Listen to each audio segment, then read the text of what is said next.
न पैमाने से।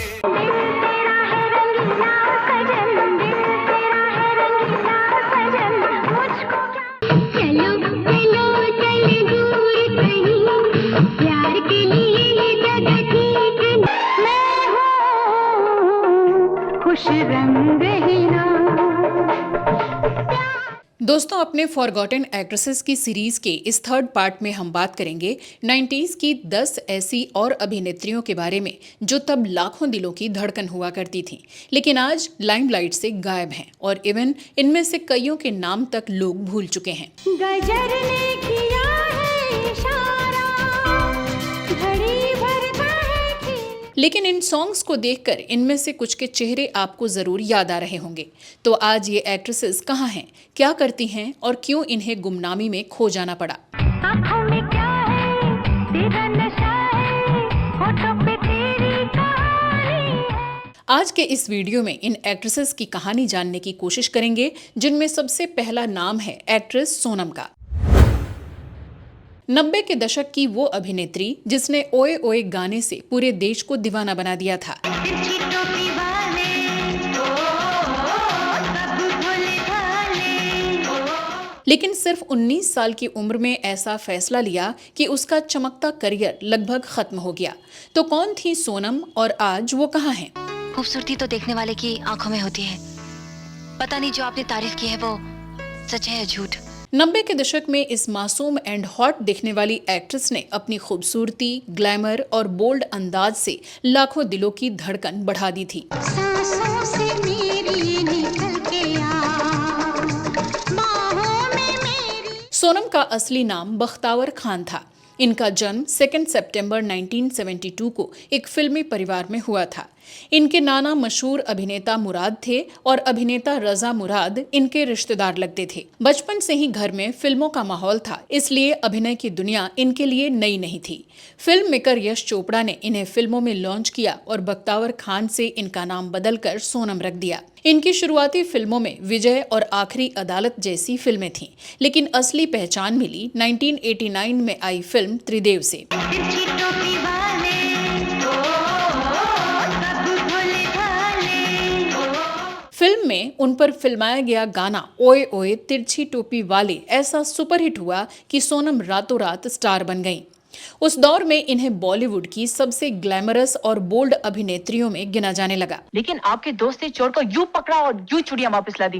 वाह, सचमुच बहुत स्मार्ट है। हाँ, स्मार्ट तो है। इसके बाद इन्होंने मिट्टी और सोना, क्रोध, विश्वात्मा, अजूबा, फतेह और कई बड़ी फिल्मों में काम किया।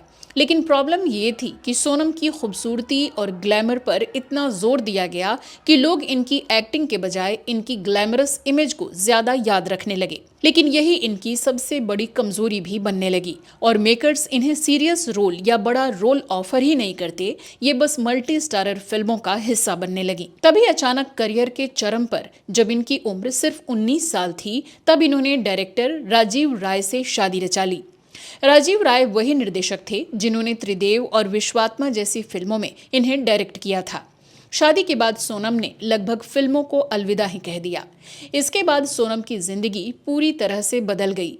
इन्हें एक बेटा हुआ और ये बस उसकी परवरिश और गृहस्थी में लगकर रह गईं। फिर ये परिवार के साथ कुछ वक्त तक विदेशों में भी रहीं।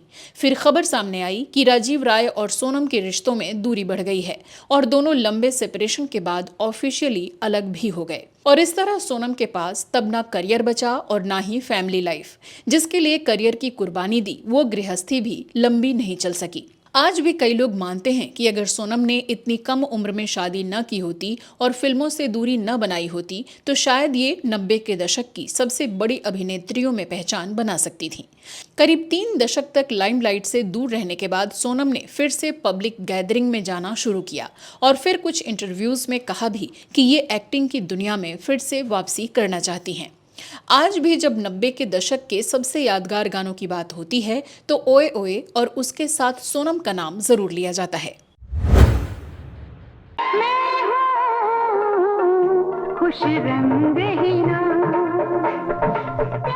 90 के दशक में जब फिल्म हीना रिलीज हुई तो उसकी मासूम और खूबसूरत हीरोइन ज़ेबा बख्तियार रातों रात भारत और पाकिस्तान दोनों देशों में स्टार बन गईं। नादान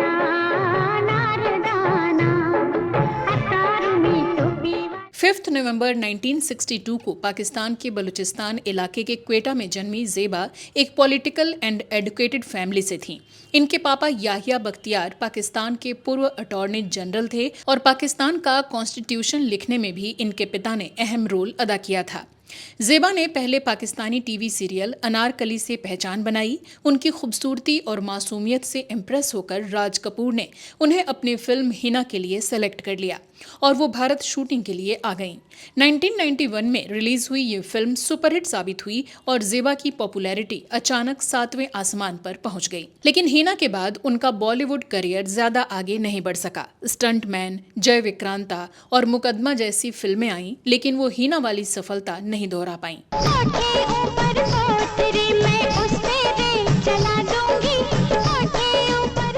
इसके कुछ ही सालों में ज़ेबा ने बॉलीवुड छोड़ दिया और पाकिस्तान लौट गईं।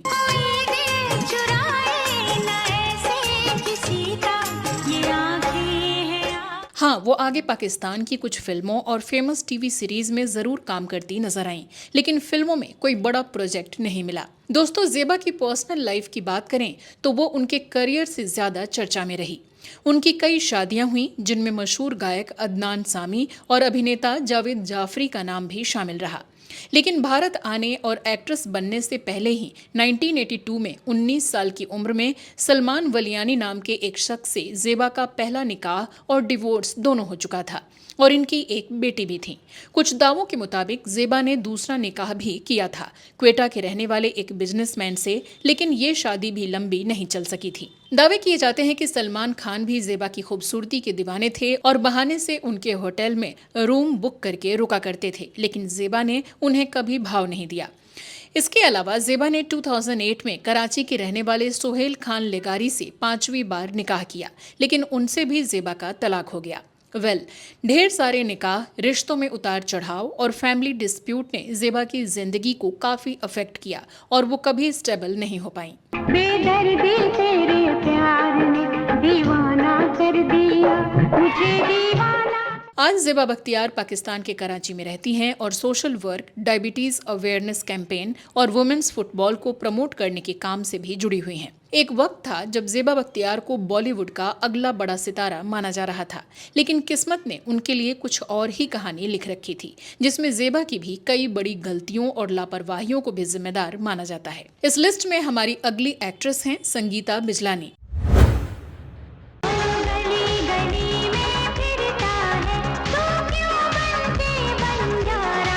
नब्बे के दशक में इस हसीन अदाकारा को बॉलीवुड की बिजली के नाम से भी जाना जाता था। गजर ने किया है इशारा, घड़ी भरता है कि 16 साल की उम्र में मॉडलिंग शुरू करने वाली संगीता ने जल्द ही फैशन वर्ल्ड में अपनी पहचान बना ली। 1980 में इन्होंने मिस इंडिया का टाइटल जीता और मिस यूनिवर्स कंपटीशन में भारत को रिप्रेजेंट करते हुए बेस्ट नेशनल कॉस्ट्यूम अवार्ड हासिल किया। Washing powder Nirma, washing powder Nirma, दूध सी सफेदी निरमा, वीको टर्मरिक और कैंपा कोला जैसे विज्ञापनों से लोकप्रिय होने के बाद इन्होंने 1988 में फिल्म कातिल से बॉलीवुड में एंट्री की। जाने मन देखिए, एक नजर देखिए। लेकिन इन्हें असली पहचान मिली फिल्म त्रिदेव से। फिल्म का गाना गली गली में फिरता है इतना हिट हुआ कि संगीता रातों रात स्टार बन गईं।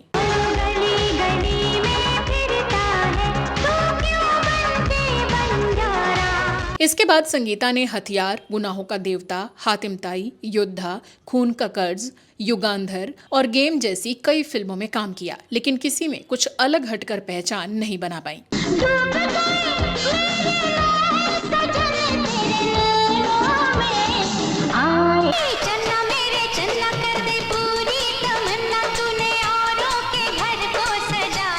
फिल्म से ज्यादा संगीता की पर्सनल लाइफ चर्चा में रही। 1980 के दशक में इनकी मुलाकात एक स्ट्रगलर मॉडल सलमान खान से हुई। दोनों का रिश्ता करीब 10 साल तक चला, यहाँ तक कि शादी की तारीख भी तय हो गई और कार्ड तक छप गए। लेकिन रिपोर्ट्स के मुताबिक संगीता को सलमान खान और सोमी अली के रिश्ते के बारे में पता चल गया, जिसके बाद उन्होंने कार्ड छपने के बावजूद शादी तोड़ दी। इसके कुछ साल बाद इनकी जिंदगी में आए इंडियन क्रिकेट टीम के कैप्टन मोहम्मद अजहरुद्दीन। अजहर पहले से शादीशुदा थे, लेकिन दोनों ने 1996 में शादी कर ली। शादी के बाद संगीता ने फिल्मों से लगभग दूरी बना ली और इस्लाम धर्म अपनाकर अपना नाम आयशा अजहर रख लिया। हालांकि ये रिश्ता भी लंबा नहीं चल सका और करीब 14 साल बाद 2010 में दोनों का तलाक हो गया। मीडिया रिपोर्ट्स में उस समय इसके कई रीजन बताए गए, जिनमें अजहर और बैडमिंटन खिलाड़ी ज्वाला गुट्टा के अफेयर की चर्चाएं भी शामिल रहीं। संगीता और अजहर की कोई संतान नहीं हुई। तलाक के बाद संगीता ने खुद को लाइमलाइट से काफी दूर रखा। हालांकि वो समय समय पर टीवी शो और पब्लिक इवेंट्स में नजर आती रही हैं। दिलचस्प बात यह है कि आज भी संगीता और सलमान खान के बीच दोस्ताना रिलेशन बताया जाता है। संगीता बिजलानी ने मिस इंडिया का ताज जीता, बॉलीवुड में स्टारडम देखा, क्रिकेट की दुनिया के सबसे बड़े नामों में से एक से शादी की, लेकिन शायद उन्हें वो स्टेबिलिटी या सच्चा प्यार हासिल नहीं हुआ जिसकी तलाश हर इंसान को होती है। रात भर जाम से जाम टकराएगा, रात भर जाम। आपकी नजर में संगीता बिजलानी की सबसे बड़ी पहचान क्या है? Miss India, Bollywood star, Salman Khan की एक्स फियांसे या अजहरुद्दीन की एक्स वाइफ? कमेंट में जरूर बताइएगा। 90s की फॉरगॉटन एक्ट्रेसेस की इस कड़ी में एक और भूला बिसरा चेहरा है सोनू वालिया का।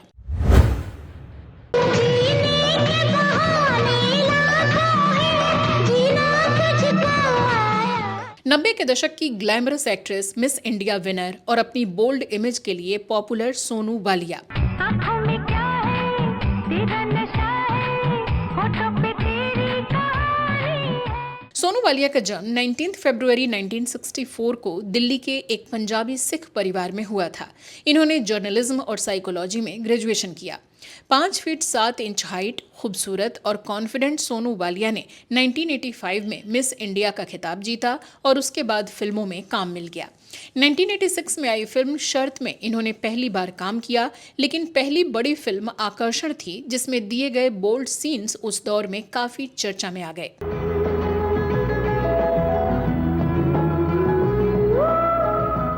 लेकिन इन्हें असली पहचान मिली राकेश रोशन की सुपरहिट फिल्म खून भरी मांग से। रेखा के साथ निभाए गए इनके नेगेटिव किरदार ने दर्शकों का ध्यान खींचा और इन्हें film fair best supporting actress का अवार्ड भी मिला। तुम्हारी ज्योति ने मुझे एयरपोर्ट से फोन किया था कि वो तुम्हारे गले में अपने प्रेम का पट्टा डालकर तुम्हें यहाँ लेके आ रही है।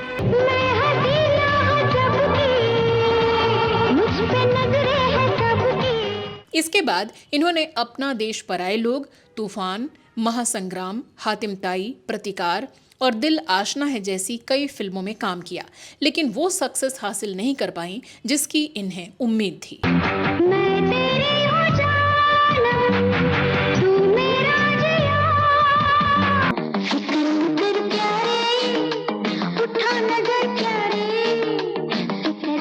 बाद में सोनू ने एक दावा किया कि इनकी लंबी हाइट इनके करियर की सबसे बड़ी समस्या बन गई।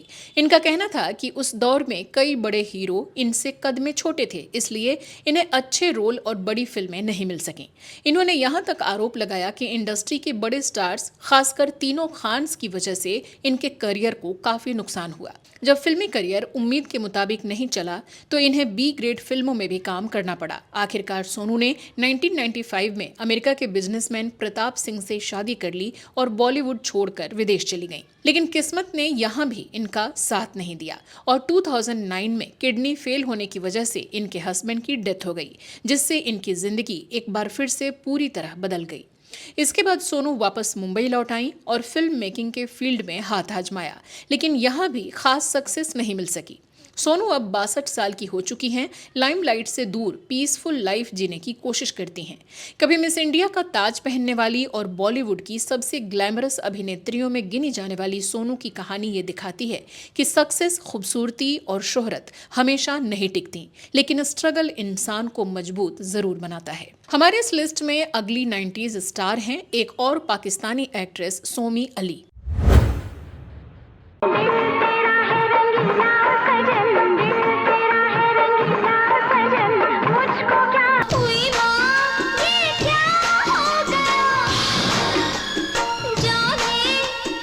कहते कहते हैं कि इन गानों में दिख रही इस मासूम खूबसूरत लड़की ने सलमान खान की फिल्म मैंने प्यार किया देखी और उनकी इतनी बड़ी फैन बन गई कि 16 साल की उम्र में उनसे मिलने और शादी का सपना लिए मुंबई आ गई। मुझे आरज़ू थी जिसकी वो पयाम आ गया। सोमी अली का जन्म 25 मार्च 1976 को पाकिस्तान के कराची में हुआ था। ये पाकिस्तानी मूल की एक अमेरिकन सिटीजन थी जिनके पापा बेहद अमीर थे और बेटी का सपना पूरा करने के लिए उसे 1991 में मुंबई लेकर आ गए थे और महीनों 5 स्टार होटल में रखकर काम दिलवाने के लिए शिद्दत से लगे भी रहे। नज़र में तू, जिगर में तू, जहाँ देखो वहाँ है तू। दोस्तों, सोमी अली की कहानी बेहद फिल्मी है। भगवान का इनके सपने में आना और ये बताना कि किससे इनकी शादी होगी, उस सपने को मानकर महज 16 साल की उम्र में अमेरिका से इनका भारत चले आना, यहाँ आकर अपने क्रश सलमान खान से मिलना, उनके साथ अफेयर और फिर अचानक सब कुछ तबाह हो जाना। तो जल्द ही सोमी को फिल्मों के ऑफर मिलने लगे और 1993 में इन्होंने बॉलीवुड में डेब्यू कर लिया। इसके बाद इन्होंने मिथुन चक्रवर्ती, सुनील शेट्टी, सैफ अली खान और गोविंदा जैसे सितारों के साथ कई फिल्मों में काम किया। शाम ढलेगी, रात भी होगी, नजरें मिलेंगी, बात भी होगी। शाम लेकिन फिल्मों से ज्यादा चर्चा इनकी पर्सनल लाइफ की होने लगी। दरअसल एक फिल्म की शूटिंग के दौरान इनकी मुलाकात सलमान खान से हुई और दोनों के बीच रिश्ता शुरू हो गया। उस समय सलमान का नाम संगीता बिजलानी के साथ भी जुड़ा हुआ था और दोनों की शादी तक की तैयारियां चल रही थीं। लेकिन इन्हीं के साथ रंगे हाथ पकड़े जाने के बाद सलमान संगीता का रिश्ता टूट गया। फिर सोमी अली और सलमान खान खुलेआम एक दूसरे को डेट करने लगे और सलमान ने इनको ले जाकर अपनी फैमिली से भी मिलवा दिया और अब सोमी अली का काफी ज्यादा वक्त उनकी बहनों के साथ भी बीतने लगा और उनके साथ ये काफी घुल मिल गई। लेकिन सालों बाद दिए गए इंटरव्यूज में इन्होंने आरोप लगाया कि ये रिश्ता इनके लिए बेहद दर्दनाक और अपमानजनक था। इन्होंने घरेलू और मानसिक प्रताड़ना जैसे गंभीर आरोप भी लगाए, जिन पर समय समय पर काफी बहस होती रही है। 90s के हर टैबलॉइड मैगजीन में मैंने बोला है कि एक हेडलाइन है, उस पे लिखा है he hits me because he cares, क्योंकि मैं इतनी बेवकूफ थी, क्योंकि सलमान मुझे ये कहते थे कि मैं उनको पड़ोस की लड़की को क्यों नहीं मारता हूँ, मैं तुम्हें इसलिए मारता हूँ क्योंकि मैं तुम्हें प्यार करता हूँ। तो मैं इतनी बेवकूफ थी कि मैंने ये हेडलाइन जर्नलिस्ट को मैंने ये कोट दे दिया। बता दें कि सलमान खान की ओर से इन आरोपों पर अलग अलग समय में अलग रिएक्शन देखने को मिले, लेकिन विवाद लगातार चर्चा में रहा। आखिरकार सोमी ने भारत और बॉलीवुड दोनों छोड़ दिए और अमेरिका लौट गईं। वहां इन्होंने अपनी पढ़ाई पूरी की, सोशल वर्क से जुड़ गईं और महिलाओं तथा घरेलू हिंसा पीड़ितों के लिए काम करने वाली संस्थाओं के साथ सक्रिय रूप से काम करने लगीं। आज सोमी अली फिल्मों से दूर हैं, लेकिन इंटरव्यूज और सोशल मीडिया के जरिए अक्सर सुर्खियों में बनी रहती हैं। कभी सलमान खान को लेकर दिए गए बयानों की वजह से, तो कभी सोशल इश्यूज पर अपनी बेबाक राय के लिए। सोमी अली की ये कहानी बॉलीवुड की चमक दमक, स्टार इमेज से प्यार, विवाद और सेल्फ रिलायंस की एक अनोखी कहानी है। इस लिस्ट में अब हमने एक ऐसी एक्ट्रेस का नाम रखा है जिन्हें आपने बस एक ही फिल्म में देखा होगा, लेकिन फिर भी इनका चेहरा नहीं भूले होंगे। ये हैं फिल्म राज की खूबसूरत भूतनी मालिनी शर्मा। आपके प्यार में हम संवरने लगे। साल 2002 में एक हॉरर फिल्म आई थी जिसने पूरे देश को डरा दिया था। फिल्म का नाम था राज। वैसे तो इसमें लीड रोल में बिपाशा बासु और डिनो मोरिया थे, लेकिन एक और चेहरा था जिसने सिर्फ कुछ मिनटों के रोल में दर्शकों पर ऐसा जादू चलाया कि आज भी लोग उसे गूगल पर सर्च करते हैं, और वो थी मालिनी शर्मा। आप जो इस तरह से तड़पाएंगे। खूबसूरत चेहरा, नशीली आंखें, मादक आवाज और मिस्टीरियस स्क्रीन प्रेजेंस। फिल्म राज में इन्होंने भूतनी मालिनी का किरदार निभाया। इनका गाना आपके प्यार में हम संवरने लगे और फिल्म के कई सीन आज भी लोगों के जहन में जिंदा हैं। मेरे इतने करीब मत आओ, मैं तुम्हें बर्बाद कर दूंगी। लेकिन सवाल ये है कि इतनी बड़ी हिट फिल्म देने के बाद मालिनी शर्मा आखिर गायब कहाँ हो गईं? 5 जनवरी 1974 को दिल्ली में जन्मी मालिनी ने अपने करियर की शुरुआत मॉडलिंग से की थी। 90 के दशक में ये कई म्यूजिक वीडियो में नजर आईं। मिका सिंह के सुपरहिट गाने सावन में लग गई आग और बॉम्बे वाइकिंग्स के क्या सूरत है ने इन्हें अच्छी खासी पहचान दिलाई। सावन में लग गई आग दिल में रहा,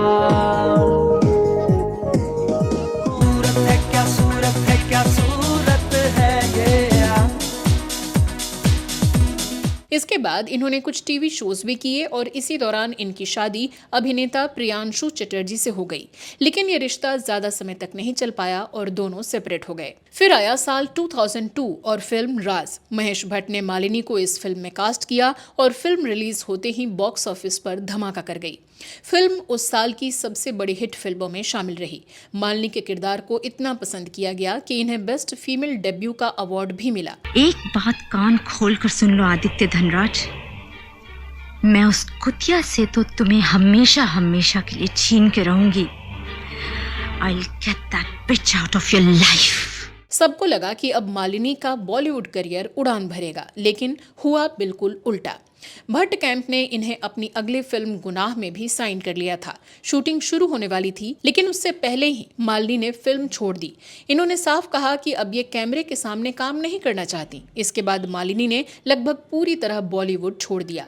कुछ फिल्मों में कैमरे के पीछे आर्ट डिपार्टमेंट में जरूर काम किया, लेकिन बतौर अभिनेत्री फिर कभी बड़े पर्दे पर नजर नहीं आई। लेकिन मालिनी ने फिल्म इंडस्ट्री क्यों छोड़ी? कैमरे के सामने आने से अचानक क्या दिक्कत हो गई? कोई धमकी या दबाव? इस सवाल का कोई पक्का जवाब आज तक नहीं मिल सका। कुछ लोगों ने इसका कारण इनका तलाक बताया, कुछ ने कहा कि इन्हें फिल्मी दुनिया का माहौल पसंद नहीं आ रहा था, तो कुछ ने कुछ भूतिया दावे किए। लेकिन सच्चाई सिर्फ मालिनी को ही पता होगी। आज मालिनी शर्मा सोशल मीडिया से भी दूर हैं। मीडिया रिपोर्ट्स में कभी कभी दावा किया जाता है कि इन्होंने विदेश में बसकर नई जिंदगी शुरू कर ली, लेकिन इसकी ऑफिशियल पुष्टि कभी नहीं हुई। शायद यही रहस्य इन्हें और दिलचस्प बना देता है और शायद इसी वजह से राज की उस रहस्यमयी चुड़ैल को आज भी लोग गूगल पर खोजते नजर आते हैं। दोस्तों, हमारी इस लिस्ट में अगला नाम है एक्ट्रेस नीलम कोठारी का। मैं से मीना से न साथी से न पैमाने से।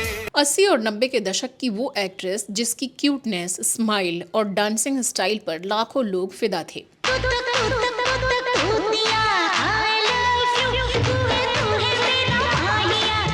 एक ऐसी हीरोइन जिन्होंने गोविंदा के साथ हिट फिल्मों की झड़ी लगा दी, लेकिन करियर के पीक पर बॉलीवुड छोड़कर ज्वेलरी डिजाइनर बन गईं।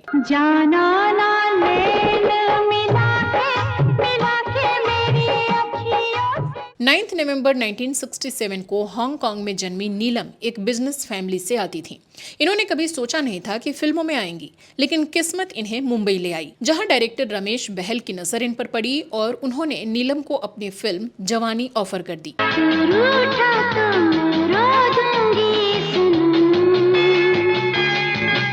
1984 में रिलीज हुई इस फिल्म से नीलम ने बॉलीवुड डेब्यू किया। फिल्म भले बड़ी हिट नहीं रही, लेकिन नीलम की खूबसूरती और स्क्रीन प्रेजेंस ने लोगों का ध्यान खींचा। 80-90 के दशक में नीलम ने अमिताभ बच्चन, राजेश खन्ना, सनी देओल, सलमान खान, चंकी पांडे और कई बड़े स्टार्स के साथ काम किया, लेकिन उनकी सबसे आइकॉनिक पेयरिंग रही गोविंदा के साथ।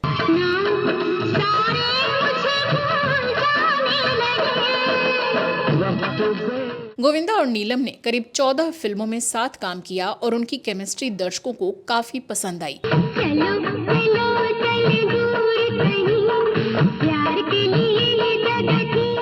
मीडिया रिपोर्ट्स के मुताबिक दोनों एक दूसरे को भी पसंद करने लगे थे।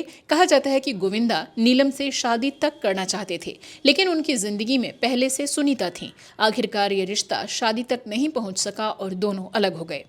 इसके बाद नीलम का नाम बॉबी देओल के साथ भी जुड़ा। रिपोर्ट्स के अनुसार दोनों करीब 5 साल तक रिलेशनशिप में रहे, लेकिन फिर दोनों की राहें अलग हो गईं।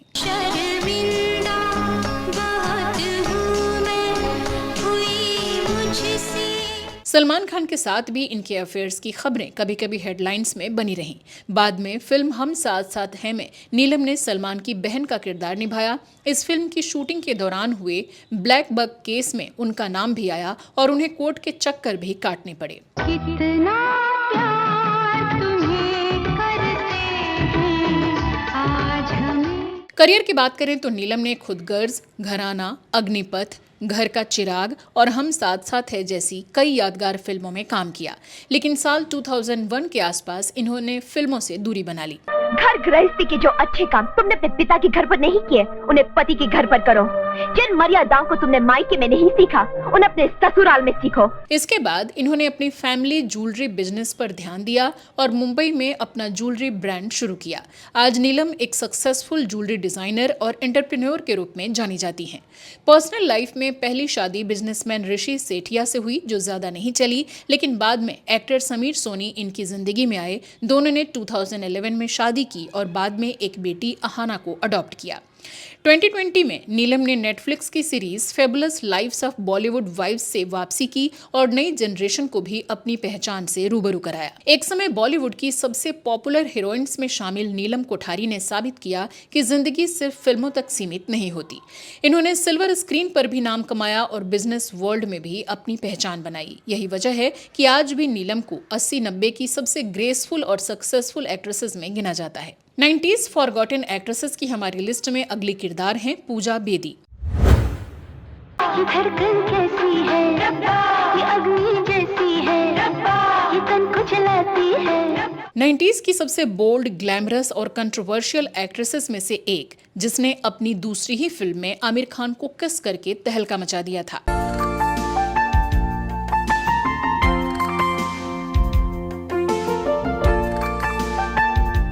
और ये कोई आम लड़की नहीं थी, ये थी लेजेंडरी एक्टर कबीर बेदी की बेटी। लेकिन फिल्मों से ज्यादा चर्चा इनकी पर्सनल लाइफ और कंट्रोवर्सीज की हुई। कहते हैं कि इन्हें जिंदगी में एक दो नहीं बल्कि कई बार प्यार हुआ, यहाँ तक कि अपने बॉयफ्रेंड से शादी करने के लिए इन्होंने इस्लाम भी एक्सेप्ट कर लिया था। पूजा बेदी का जन्म 11 मई 1970 को मुंबई में हुआ था। पापा कबीर बेदी और माँ प्रतिमा बेदी अपने दौर की चर्चित पर्सनैलिटीज थीं। इस वजह से एक्टिंग और ग्लैमर जैसे इनके खून में था। 1991 में फिल्म विश कन्या से बॉलीवुड डेब्यू हुआ, लेकिन असली पहचान मिली 1992 की ब्लॉकबस्टर जो जीता वही सिकंदर से।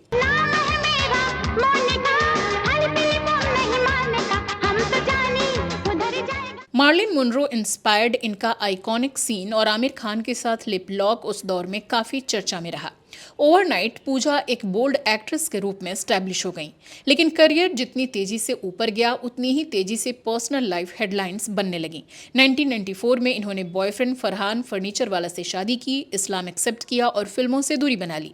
बाद में इनके 2 बच्चे हुए, जिनमें बेटी अलाया एफ आज बॉलीवुड एक्ट्रेस हैं। लेकिन ये शादी ज्यादा नहीं चली और दोनों अलग हो गए। इसी दौरान पूजा का नाम एक्टर आदित्य पांचोली के साथ जुड़ा। रिपोर्ट्स के मुताबिक दोनों लिव इन रिलेशनशिप में रहे, लेकिन बाद में रिश्ता बेहद विवादित तरीके से खत्म हुआ। कंट्रोवर्सीज यही नहीं रुकी। एक टीवी इंटरव्यू के दौरान पूजा ने अमिताभ बच्चन से उनके हेयर डाई को लेकर सवाल पूछ लिया।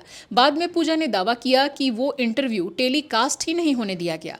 उन्होंने बिग बी को बिग बुली तक कह दिया, जिसकी खूब चर्चा रही। फिर आया बिग बॉस का ज्यादा विवादित दौर। शो के बाद पूजा ने होस्ट सलमान खान पर फेवरेटिज्म के आरोप लगाए। दोनों के बीच पब्लिक कोल्ड वार जैसा माहौल बन गया और ये मामला भी काफी सुर्खियों में रहा। इसके बाद साल 2016 में तब नया विवाद हो गया जब इनके पापा कबीर बेदी ने 70 साल की उम्र में चौथी शादी कर ली। पूजा इस शादी से खुश नहीं थी और उन्होंने सोशल मीडिया पर अपनी नाराजगी खुलकर जाहिर कर दी। हालांकि बाद में वो पोस्ट हटा दिया। फिर 48 साल की उम्र में पूजा ने खुद अपने स्कूल फ्रेंड मानेक कॉन्ट्रैक्टर से एंगेजमेंट कर सबको चौंका दिया। आज पूजा बेदी फिल्मों से दूर हैं, लेकिन सोशल मीडिया, पब्लिक डिबेट्स और अपनी बेबाक राय के चलते लगातार चर्चा में बनी रहती हैं। दोस्तों, आज के इस वीडियो में हमारी कहानी की आखिरी किरदार हैं रूपा गांगुली। देखिए कि आपकी कुलवधू किस दशा में खींचकर यहाँ लाई गई है और मुझसे कहिए कि भरतवंशियों की क्या यही परंपरा है। टीवी इतिहास की सबसे आइकॉनिक द्रौपदी एक ऐसी एक्ट्रेस जिन्होंने 80s 90s में अपनी ब्यूटी, एक्टिंग और पावरफुल स्क्रीन प्रेजेंस से करोड़ों लोगों का दिल जीता। तुमने मुझे तबाह किया, तुमने मेरी इज्जत लूटी, तुमने एक औरत से उसकी इज्जत का गहना छीन लिया, तुमने मेरी जिंदगी को नरक बना दिया। रूपा गांगुली का जन्म 25 नवंबर 1966 को वेस्ट बंगाल में हुआ था। एक्टिंग का सफर इन्होंने 80s में शुरू किया, लेकिन इनकी जिंदगी का सबसे बड़ा टर्निंग पॉइंट बना बी.आर. चोपड़ा का महाभारत। जिस सिंहासन पर आप विराजमान हैं महाराज, ये धर्म का स्थान है, द्रौपदी के रोल के लिए पहले जूही चावला का नाम तय था, लेकिन उनके फिल्में साइन करने के बाद ये रोल रूपा गांगुली को मिल गया। 1988 में महाभारत टेलीकास्ट हुई और रूपा गांगुली रातों रात घर घर में द्रौपदी के नाम से पहचानी जाने लगी। खासकर चीरहरण सीन आज भी भारतीय टेलीविजन के सबसे इमोशनल सीन्स में गिना जाता है।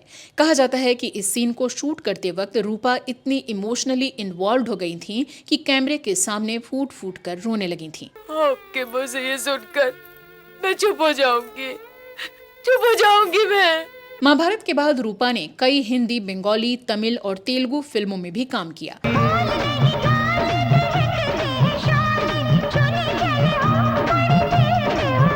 अक्षय कुमार की पहली फिल्म सौगंध, कमला की मौत, बर्फी और कई बंगाली फिल्मों में इनकी एक्टिंग की खूब तारीफ भी हुई। तुम दोनों एक दूसरे के साथ इस तरह जुड़े हुए हो जैसे किसी अंगूठी में नगीना। लेकिन फिर भी इन्हें उस लेवल की फिल्में और रोल नहीं ऑफर हुए जितनी इनमें काबिलियत थी।